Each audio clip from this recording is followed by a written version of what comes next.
12th में ना अच्छे परसेंटाइल ना बनने के कारण फिर मैं ड्रॉप ईयर में कोटा आ गया। आपका एक्सपीरियंस कैसा रहा जब तक कोटा विद्यापीठ का, यहाँ जो टीचर ने पढ़ाया आपको, आपके जो टेस्ट सीरीज वगैरह हुई? कोटा का सर बहुत अच्छा एक्सपीरियंस रहा। मतलब जैसे मैंने ऑनलाइन में तैयारी की थी उस हिसाब से तो ऑफलाइन बहुत बेटर है। मतलब ऑफलाइन में कॉन्सेप्ट अलग ही तरीके से समझा जाता है। टेस्ट सीरीज का बहुत एडवांटेज मिला सर। जो हमारे टेस्ट सीरीज आते थे उसमें वो पेपर थोड़ा टफर साइड ही रहता था, तो उसमें हम उस पेपर में भी परफॉर्म करना सीख गए। आपने मेहनत किया, माइलस्टोन टेस्ट आया, वहाँ पे रिजल्ट थोड़ा सा कम हुआ, तो अगले टेस्ट के अपने आप को कैसे प्रिपेयर करते थे कि यार अगले टेस्ट में मुझे अच्छा खोलना है? प्रॉपर टेस्ट के प्रॉपर एनालिसिस करता था और टू डू लिस्ट बना के जाते थे कि यार ये सर ये ऐसे करना है, ये करना है और ये गलतियां नहीं करना है। हेलो बेटा। Hello sir. What's your name? My name is Dhruv Patel. अच्छा ध्रुव, ये बताइए बेटा, आपकी जेई की जर्नी के बारे में बताइए। कौन से स्ट्रॉन्ग पॉइंट रहे, कौन से वीक पॉइंट, और आप पीडब्ल्यू सिस्टम से कैसे जुड़े? सर जेई का तो मैंने एक्चुअली में जाके 12th में प्रिपरेशन शुरू किया था ऑनलाइन बैच से, लक्ष्य जेई का। बट फिर मैंने 12th तो अच्छे से पढ़ा, लेकिन बोर्ड्स के कारण मेरे परसेंटाइल अच्छे नहीं बने। तो फिर मैंने सोचा ड्रॉप ईयर में ट्राई करते हैं। तो फिर वहाँ से भैया थे पहले यहाँ पे कोटा में, तो फिर कोटा का पता चला तो फिर कोटा आ गए ड्रॉप ईयर में। और पीडब्ल्यू का मतलब 12th में भी पीडब्ल्यू से ही पढ़ा था, तो फिर पीडब्ल्यू का ही एडमिशन ले लिया। अच्छा, भाई आपके कोटा में रह के तैयारी कर दी, उन्होंने बताया कि भाई अगर आपको प्रिपरेशन करनी है और अच्छे से करनी है तो कोटा ही चाहिए जी। अच्छा, ये आईटी का ड्रीम किसका, सपना किसका था? मतलब भाई ने दिखाया था या आपका भी सपना था कि भाई कर रहा है तो मुझे भी आईटी करनी है? एक्चुअली में सर मैंने आईआईटी का सोचा नहीं था, मैंने एनडीए का सोचा था। लेकिन फिर एक्चुअली में मैंने बैच लिया था, तो उस चक्कर में मेरा फोकस जो है वो आईआईटी में चला गया एनडीए से शिफ्ट होके। तो मैंने एनडीए का फॉर्म भरा था, लेकिन फिर मैंने दिया नहीं, एनडीए आप प्रिपरेशन कर रहे थे, आपने बैच ले लिया? नहीं, एनडीए जब मैंने बैच लिया ही क्यों आपने? मैंने 12th का बैच लिया था लक्ष्य जेई का, बट क्योंकि बोर्ड्स करना था तो बोर्ड करने के लिए आप लक्ष्य जेई का बैच ले लिया। तो फिर मैं वहां से मैं आईआईटी में शिफ्ट हो गया। और फिर 12th में ना अच्छे परसेंटाइल ना बनने के कारण फिर मैं ड्रॉप ईयर में कोटा आ गया। अच्छा, तो कोटा का एक्सपीरियंस, अभी आपने तो इतना अच्छा परफॉर्मेंस दिया है, तो आपका एक्सपीरियंस कैसा रहा जब तक कोटा विद्यापीठ का, यहाँ जो टीचर ने पढ़ाया आपको, आपके जो टेस्ट सीरीज वगैरह हुई, कैसा एक्सपीरियंस है आपका? कोटा का सर बहुत अच्छा एक्सपीरियंस रहा। मतलब जैसे मैंने ऑनलाइन में तैयारी की थी उस हिसाब से तो ऑफलाइन बहुत बेटर है। मतलब ऑफलाइन में कॉन्सेप्ट अलग ही तरीके से समझा जाते हैं। ऑनलाइन में एक बार वीडियो के देखते टाइम आदमी समझ लेते हैं कॉन्सेप्ट, लेकिन फिर विद द टाइम वो फेड ऑफ होने लगते हैं, उतना अच्छे से अप्लाई नहीं कर पाते। लेकिन यहाँ ऑफलाइन में तो बहुत अच्छे से कॉन्सेप्ट क्लियर हो जाते हैं। मतलब 1-to-1 आपको टीचर्स का बहुत अच्छा सपोर्ट मिला। डाउट सपोर्ट प्रॉपर मिलता था आपको? Yes sir. कभी प्रॉब्लम में फंस रहे हैं, कोई चैप्टर होमवर्क दिया गया है, आपको डाउट्स आ रहे हैं, तो डाउट वगैरह कैसे सॉल्व करते थे आप? डाउट्स तो पहले तो क्लास के बाद जैसे सर निकले तो उसके बाद पूछ लिया, या फिर सर का डाउट टाइम होता था शाम में, तो शाम में भी डाउट होते थे। तो आपको लेक्चर पढ़ाते थे, उनका भी डाउट टाइम शाम होता था, तो उन सर से ही आप पूछते थे? Yes sir. अच्छा, डाउट फैकल्टीज और भी अदर रहती है, तो उनसे कभी ट्राई किया आपने? सर मैंने ट्राई किया था, वो तो जब मेन टीचर ना रहे तो फिर डाउट फैकल्टी से पूछते थे। हाँ, क्योंकि डाउट टीचर्स जो लेक्चर फैकल्टी उससे थोड़ा सा कम टाइम लगता है। मतलब वो अपने क्लास के कॉन्सेप्ट से रिलेट करके बताते हैं तो एग्जैक्टली। अच्छा, तीनों सब्जेक्ट में सबसे ज्यादा इंटरेस्ट आपको किस सब्जेक्ट में था? सर ऐसा कुछ था नहीं मेरा, मतलब जो जिस टाइम पे अच्छा लगता था, मतलब मेरा इक्वली डिवाइडेड था। अच्छा, कोई प्रायोरिटी लिस्ट आपने नहीं बनाई थी? नहीं, मैंने तीनों में परफॉर्म करना है। हाँ, तीनों में अच्छा करना है। अच्छा, ये बताइए बेटा कि जो आपकी टेस्ट सीरीज चली थी पेपर से, आपके जेईई मेंस के पेपर के 1 महीने पहले, तो उसका कितना एडवांटेज आपको मिला आपके जेईई मेंस की परफॉर्मेंस निकालने? सर एक्चुअली में सर टेस्ट सीरीज का बहुत एडवांटेज मिला सर। जो हमारे टेस्ट सीरीज आते थे उसमें वो पेपर थोड़ा टफर साइड ही रहता था, तो उसमें हम उस पेपर में भी परफॉर्म करना सीख गए, जिसमें ताकि हम इजी पेपर आए तो उसमें भी अच्छा परफॉर्म कर सके।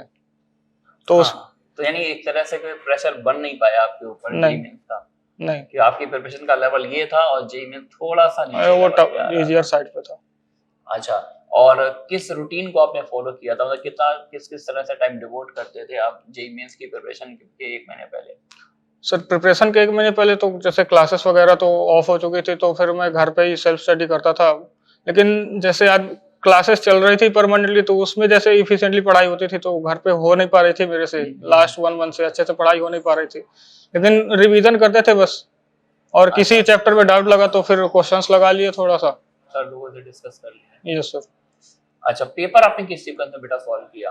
पेपर सर मैंने पहले केमिस्ट्री का, फिर फिजिक्स, फिर देन मैथ्स।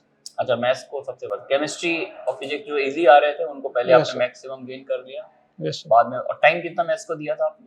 सर। मैथ्स को अराउंड 1.5 आवर। 1.5 आवर। अच्छा, ये बताइए बेटा, अपने माइंड को फोकस कैसे करते थे आप पढ़ने के लिए? मतलब आपने भी काफी कम टाइम में रिजल्ट निकाला है, सिर्फ और सिर्फ 7-8 महीने के प्रिपरेशन का टाइम आपको मिला, आपने इतना अच्छा रिजल्ट दिया है, तो कैसे फोकस रखते थे अपने आप को, मोटिवेट कैसे रखते थे? सर मोटिवेशन तो आईआईटी का, यूट्यूब पे जाते थे, शॉर्ट्स पे एक शॉर्ट्स देख लिया आईआईटी का, तो वहां से बहुत अच्छा मोटिवेशन मिलता था। और वैसे भी ड्रीम क्लियर था कि आईआईटी करना है और लास्ट अटेम्प्ट है, तो फिर उसमें उसका कोई वो ही नहीं बनता। अगर मोटिवेशन डाउन हुआ तो फिर उसमें दिक्कत आ सकती है, इसलिए कभी तो हुआ डाउन, लेकिन हाई ही रहा है पढ़ने का। कभी ये नहीं हुआ कि मन नहीं कर रहा, कभी कभी मन ना भी किया तो थोड़ा टाइम देके उसमें आदमी फिर बैक टू ट्रैक आ जाता था। अच्छा, यहाँ तक पहुंचाने में आपके पेरेंट्स का, आपके टीचर्स का, पीडब्ल्यू सिस्टम का, किसका क्या क्या सपोर्ट आप मानते हैं? सबका सपोर्ट रहा सर। मतलब पेरेंट्स ने खुद वो नहीं जानते थे कि मैं कोटा आके तैयारी करूंगा, उन्होंने भरोसा करके कोटा भेजा।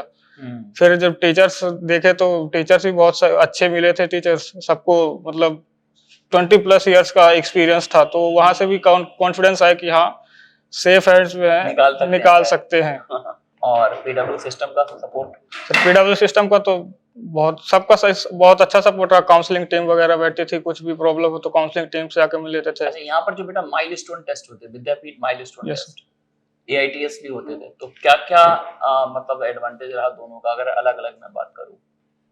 सर एडवांटेज दोनों का रहा सर। माइलस्टोन में क्या है कि थोड़ा वो पहले माइलस्टोन होते थे तो वो थोड़ा टफ आ जाते थे। पहले एक सिटी टेस्ट होते हैं, माइलस्टोन होते थे, तो माइलस्टोन सिटी टेस्ट से टफ आ जाते थे, तो वहाँ उसमें थोड़ा मोटिवेशन डाउन हो जाता था अगर किसी में नंबर कम आ गए तो। फिर और जब आईटीएस चालू हुए तो फिर वहां से अच्छे नंबर अच्छे आने शुरू हो गए। उस टाइम पे कैसे, जैसे आपने मेहनत तो कर रहे थे है ना, क्योंकि लास्ट अटेम्प्ट ही था आपके पास, आपने मेहनत किया, माइलस्टोन टेस्ट आया, वहां पे रिजल्ट थोड़ा सा कम हुआ, तो अगले टेस्ट के लिए अपने आप को कैसे प्रिपेयर करते थे कि यार अगले टेस्ट में मुझे अच्छा छोड़ना है? सर जो टेस्ट खराब हुआ उसे पहले एनालाइज किया कि क्या गलती हो रही है, क्या कैसे क्या करना। फिर मैं टेस्ट में जाने से पहले एक बार रिकॉल जरूर कर लेता था कि क्या गलतियां हैं, और पूरे टेस्ट में मैं ध्यान में रखता था कि मुझे ये नहीं करना है इस टेस्ट में। प्रॉपर एनालिसिस करता था और टू डू लिस्ट बना के जाते थे कि यार ये सर ये इसको एग्जीक्यूट ऐसे करना है, ये करना है, और ये गलतियां नहीं करना है। Very good. तो कहीं ना कहीं आपने इस एक्शन प्लान के थ्रू अपनी मिस्टेक को मिनिमाइज किया during the test series. Yes sir. अच्छा, ये बताइए कि आपका स्लीपिंग साइकिल बेटा कैसा था? कितना टाइम पढ़ते थे आप? कितना टाइम अपनी एक्स्ट्रा हॉबीज वगैरह के लिए निकालते थे? स्लीपिंग साइकिल, क्लास होती थी हमारी 1:30 बजे के राउंड खत्म होती थी, तो मैं खाना खा के 2 बजे से 4 बजे तक सोता था 2 घंटे, और फिर रात में 3 बजे तक पढ़ता था। फिर वहां से 3 बजे से 6 बजे तक, जैसे 7 बजे से सुबह क्लासेस होती थी, 3 से 6 सोता था। केवल 3 से 6, 3 घंटा सोते थे? नहीं, 2 घंटे दिन में और 3 घंटे रात में। पार्ट वाइज आप तो हाँ, जैसे 2 घंटे पहले सो लिया मैं, तो फिर मुझे थोड़ा बूस्टअप हो जाता था, तो 3 बजे तक खींच देते रात में, तो फिर वहां से 3 घंटे सो के सुबह 6 बजे उठ के कोचिंग। मानते मतलब ये इफेक्टिव तरीका है पढ़ने का? सर मैं ऐसा ही करता आ रहा हूँ। अच्छा, आप इसमें एडजस्ट हो गए? हाँ। अब आप चेंज नहीं करते? नहीं, अब नहीं चेंज। वो मैंने ट्राई किया एक्चुअली में चेंज करने का जेईई मेंस के बाद, लेकिन वो 1-2 दिन में फिर वो हो ही नहीं पाया। लंबे टाइम आपने इसको कर रखा, पूरा ईयर मैंने यही किया। आदत पड़ गई है। आदत पड़ गई। आदत पड़ गई है। अच्छा, पेपर आपने किस सीक्वेंस में सॉल्व किया था? सर पेपर केमिस्ट्री, फिजिक्स और मैथ्स ही आपने? सर मैं पूरे ईयर में ऐसे ही करता रहा था। पहले मैंने फर्स्ट टेस्ट था तो पहले फिजिक्स कर रहा था, केमिस्ट्री, फिर पता चला कि केमिस्ट्री करने से मतलब बहुत अच्छा कॉन्फिडेंस गेन हो जाता है। मतलब इजी भी होती है वो केमिस्ट्री, और थ्योरेटिकल होती है, तो पढ़ो और टिक करो, उसमें बहुत अच्छे नंबर्स आ जाते थे। पहले तो थोड़ा कॉन्फिडेंस गेन होता था, देन फिजिक्स में जाते थे, देन मैथमेटिक्स। अच्छा, पेरेंट्स से बात कब कब करते थे? पेरेंट्स से मैं खाना खाने के बाद आता था 8 साढ़े 8 के राउंड, तो करता था मम्मी से बात बस। अच्छा, माँ क्या बोलती थी? कुछ नहीं, नॉर्मल। अब हाँ, मम्मी को पता था कि भरोसा था कहीं ना कहीं, तो पॉजिटिव मतलब भरोसा था कि बच्चा गया है, मेहनत कर रहा है, हो जाएगा। Yes sir. अच्छा, तो रिजल्ट के बाद कुछ बात हुआ? नहीं, उतना बात नहीं हुआ। सुबह से क्लासेस थी, तो फिर मैं रिजल्ट 6:30 के राउंड देखा मैंने सुबह। हाँ। मम्मी को रिजल्ट भेजा और फिर क्लासेस आ गया। अच्छा, अभी भी मतलब क्लास से कोई कॉम्प्रोमाइज नहीं है? नहीं, वो सब बातें बाद में करेंगे, वो बाद में। चलिए। अच्छा, ये बताइए बेटा कि जैसे कभी आपने अच्छा परफॉर्म करने के लिए मेहनत किया, है ना, और मार्क्स थोड़े से कम रह गए, तो ऐसे केस में आपके किसी फ्रेंड्स ने आपको कुछ मोटिवेट वगैरह किया हो? हाँ सर, मेरा एक दोस्त था, जैसे मेरे पहला टेस्ट हुआ तो उसमें अच्छे नंबर्स आ गए थे, लेकिन दूसरा टेस्ट हुआ तो उसमें मेरे बहुत गंदे नंबर आए। तो फिर वही थोड़ा बुरा लगा कि इतने कम हो गए नंबर, तो फिर वही दोस्त के पास चला गया मैं। मैंने उस दिन पढ़ाई नहीं की, दोस्त के पास चला गया थोड़ा मतलब चिल करने के लिए, तो वहाँ से थोड़ा फिर दिमाग सही हुआ, तो फिर दूसरे दिन से पढ़ाई शुरू कर दी अच्छे से। अच्छा, कोटा में पढ़ाई तो करने आपने पढ़ाई भी की, रिजल्ट भी दिया, लेकिन पढ़ाई के अलावा भी आप कुछ एक्टिविटीज वगैरह पार्टिसिपेट करते थे यहाँ पर कोटा में? सर एक्चुअली में मैं नहीं करता था, मतलब मैं स्पोर्ट्स खेलता था 11th में, तो फिर यहाँ अब स्पोर्ट्स खेलने के लिए कोई था ही नहीं साथ में, तो अच्छा, आपको कंपनी ऐसी नहीं मिली? मिली तो नहीं। जो आपके फ्रेंड सर्कल में लोग थे, क्या वो लोग मतलब बिल्कुल भी मतलब कुछ कोई एक्टिविटी परफॉर्म नहीं करते, कुछ नहीं करते थे? एक्चुअली में क्या, मैं सर दूसरे दूर दूर रहते हैं ना हम, तो फिर Okay. मिलना वो हो जाता है। मिलना नहीं हो पाता है, तो घर में ही जैसे आप पढ़ रहे हैं, जैसे एक सब्जेक्ट आपने पढ़ा 2 घंटे 3 घंटे, अब दूसरा सब्जेक्ट पढ़ना है, तो उस ब्रेक का जो टाइम होता था उस टाइम कोई एक्टिविटी करते थे? कैसे टाइम निकालते उस ब्रेक को, कैसे यूज करते थे? सर मैं जब पढ़ता था तो फिर मेरा ऐसा था कि जब मैं पढ़ रहा हूँ तो फिर पढ़ ही रहा हूँ, पढ़ ही वरना रहा हूँ। और अगर वेस्ट करना है मेरे को टाइम तो फिर मैं पूरा नहीं, फिर इसको ब्रेक नहीं कहते, कहते रिजुमिनेट होने के लिए, भाई मैंने 3 घंटे कंटिन्यूअस केमिस्ट्री पढ़ ली और अब मेरे को मैथ्स करना, तो 5 मिनट 10 मिनट 15 मिनट एक शॉर्ट इंटरवल ऑफ टाइम हम ब्रेक लेते हैं ना, अपने आप को माइंड सेट को अब मैथ्स में लगाना है, तो उस 10-15 मिनट का जो टाइम होता है उस ब्रेक टाइम में कोई आप एक्टिविटी करते हो कि थोड़ा बस सा गाना गा लिया, थोड़ा सा नाच लिया, या थोड़ा सा टहलाया, छत पे चला गया, फ्रेश एयर ले लिया, ऐसा कुछ? हाँ सर, लगातार 3 घंटे पढ़ने के बाद 10-15 मिनट 10 मिनट के लिए दोस्त से बात कर लेते थे, पीजी में अच्छा, जो दोस्त रहते उन्हीं से बात कर लिए। तो कैसा फ्रेंड सर्कल था, मतलब कुछ बड़ा फ्रेंड सर्कल बनाया था या कुछ लिमिटेड लोगों को ही अपनी फ्रेंड सर्कल में आपने इंक्लूड किया था? सर दोस्त तो वैसे बहुत थे, लेकिन बात 3-4 लोगों से होती थी बस, छोटा सर्कल था, छोटा सर्कल था। और जनरली उनसे उन्हीं चीजों पर आप बात करते थे जिन चीजों पर डिस्कशन लेना होता था। Yes sir. ओके, तो फ्रेंड सर्कल का एडवांटेज मिलता है क्या? बनाना चाहिए बच्चों को, यस सर, दोस्त तो बनाने चाहिए। दोस्त बनाने एक्चुअली चाहिए, सर नहीं जब हम सोच। घर से बाहर है तो दोस्त ही काम आते हैं।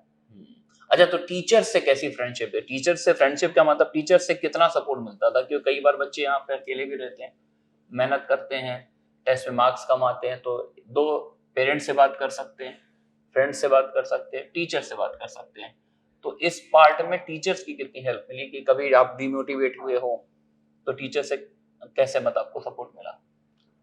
सर स्टार्टिंग में तो मैं टीचर्स के पास उतना जाता नहीं, लेकिन फिर एक बार मेरे को डिमोटिवेशन हुआ थोड़ा सा, तो मैं गया टीचर के पास, अपने मैथ्स के सर थे उनके पास गया, तो उन्होंने समझाया, जो जो गलतियां हो रही थी पहले उसको बताया कि ये मत करो ऐसा कर लो, तो अच्छा काफी अच्छे से सपोर्ट करते थे वो बस।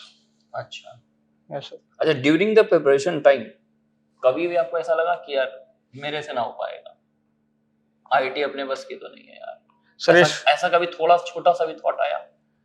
जब मैं कोटा आया था स्टार्टिंग में, तो मेरा मन लग नहीं रहा था उतना, मैंने मम्मी से कॉल भी किया था कि घर आना है मेरे को कोटा नहीं रहना, नहीं करनी है तैयारी, तो मम्मी ने मना कर दिया, बोला कि जो करना तुम वहीं रह के करो, तो फिर मेरे पास कुछ ऑप्शन बचा नहीं, तो फिर कोटा में ही फिर धीरे धीरे माँ ने अगर उस टाइम प्यार दिखा दिया होता, बेटे को बुला लिया होता, तो फिर तो बेटा फिर तो आईआईटीएन नहीं, मुश्किल था रिजल्ट आना। हाँ, तो कहीं ना कहीं पर माँ की सीख, माँ की डांट, पिता की डांट भी इम्पोर्टेंट होती है बच्चों। क्योंकि कई बार होता ना कि हमसे हमारे लिए जो ना कई गुना ज्यादा अच्छा सोच रहे होते हैं, हमको नहीं पता होता कि हम जो उनसे जिद कर रहे हैं वो किस हद तक इम्पोर्टेंट है। देखिए इस बच्चे की मदर ने, भाई इसको भी लगा कि भाई एक अननोन सिटी है, यहाँ पर रहने के लिए आए हैं, स्टार्ट में 1 वीक 2 वीक ऐसा थोड़ा बहुत बच्चों को लगता है कि कोई चीजें नई नई सी, ये फिर बच्चे सेट हो जाते हैं और फिर तो आप फुल फॉर्म में खेलते रहे यहाँ यस पर। सर। डबल सेंचुरी से ज्यादा स्कोर कर दिया, रोहित शर्मा बन गए। तो अब एक फाइनल मैसेज दे दीजिए हमारे बच्चों को, जो हमारे जो बच्चे 11th में पढ़ रहे हैं, या फिर जो अब नए बच्चे कोटा फिर से पढ़ने आएंगे यहाँ पर जेई के लिए, या फिर कुछ बच्चे नीट के लिए भी आएंगे, तो मतलब वो कैसे फोकस रहें अपने इस जर्नी में, जिससे वो भी आपके तरह एक अच्छा रिजल्ट प्रोड्यूस करें? सर पहली बात तो जो बच्चे कोटा आ रहे हैं उनको स्टार्टिंग में हो सकता है कि मन ना लगे, खाना अच्छा नहीं लगता कोटा का, लेकिन जैसे जैसे टाइम बीतता जाएगा वैसे वैसे खाना भी तो मतलब सही लगने लगता है, उतना प्रॉब्लम नहीं आती खाने से, लेकिन वो टाइम टू टाइम सारी चीज़ें सही होती जाती हैं। तो स्टार्टिंग में अगर थोड़ा-सा भी मन ना लगे तो फिर ये नहीं कि घर चले जाएँ, ये है। ये पढ़ाई से रिलेटेड पढ़ाई कैसे करें, सब्जेक्ट पर फोकस कैसे करें? सब्जेक्ट पर फोकस तो सर अगर कोई भी सब्जेक्ट अच्छा है तो उसे फिर ज़्यादा टाइम दें तो वहाँ से पढ़ाई में इंटरेस्ट डेवलप होता है, और फिर अगर कोई भी सब्जेक्ट वीक भी है तो उसमें भी टाइम दें धीरे-धीरे, उसमें भी कॉन्सेप्ट अगर धीरे-धीरे बनने शुरू हो जाएँगे तो फिर वो सब्जेक्ट भी ऑटोमैटिकली अच्छा हो जाता होता जाएगा। Okay, thank you very much बेटा।